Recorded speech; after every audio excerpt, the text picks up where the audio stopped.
CTN.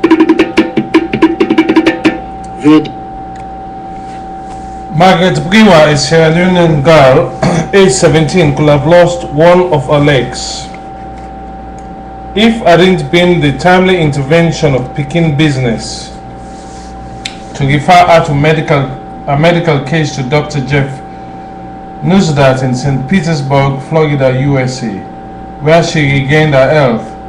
Her parents had outrightly refused amputation as recommended by surgeons in both Sierra Leone and Ghana after a series of diagnosis and x-ray. According to Dr. Jeff Nusdat in St. Petersburg, Florida, United States of America, I think she has bone infection that was treated with antibiotics and biopsy drained in. It was definitely not osteosarcoma, which is cancer, the doctor explained. Although I'm not a bone tumor specialist, Dr. Nusdat said, the girl's ailment does not look like osteosarcoma to me. It's a more permeative process that is destroying the bone with a little subperiosteal reaction. You are listening to news from Radio Africa. The National Power Authority (NPA) is said to be paying 6 billion leones monthly to Salini, the company in charge of Bumbuna, for their power supply to the authority. It was learned that NPA pays Salini 6 billion leones whether or not the supply is 1 megawatts or 40 megawatts of power supplied to the authority. The outgoing managing director of Africell, Robert Curry, has been awarded the prestigious Certificate of Merit by President Nkrumah for his excellent leadership in the telecommunications industry in the country. Presenting the award on behalf of President Nkrumah, the Minister of Information and Communication, Alhaji Ibrahim Ben Kagbo, opined that the award was in recognition of Mr. Curry's excellent work in expanding the telecommunications sector in the country.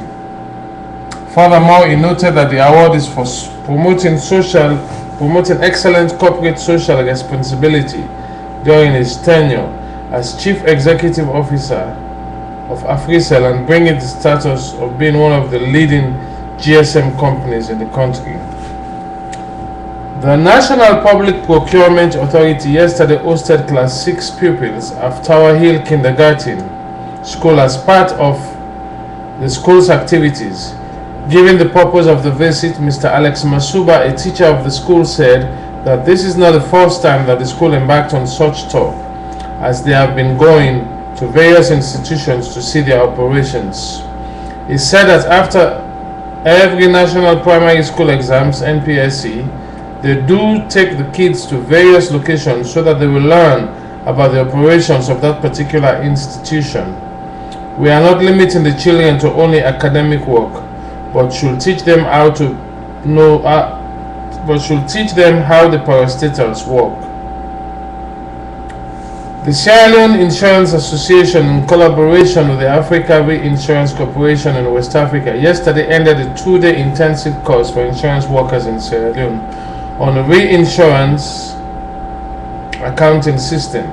The objective of the course was to build the capacity of insurance workers in the country in a bid to cope with the techniques involved in the reinsurance in the insurance industry and the financial sector.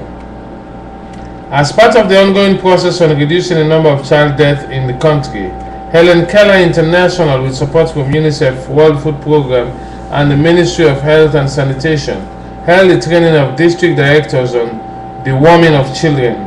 The program was financed by the Ministry of Education, Science and Technology. According to Dr. A.J. Musa, Program Manager, National School Health and Adolescent Program, many children in Sierra Leone are infested with different kinds of worms. Children who live in areas that are without safe water supply and proper sanitation are especially at risk. The Member of Parliament for Constituency 07 in the Kailahun district, Honorable Robin Fale, has described the mission of the United Kingdom-based nurses in Segwema town, Jalahun Chiefdom in Kailahun district as a total success.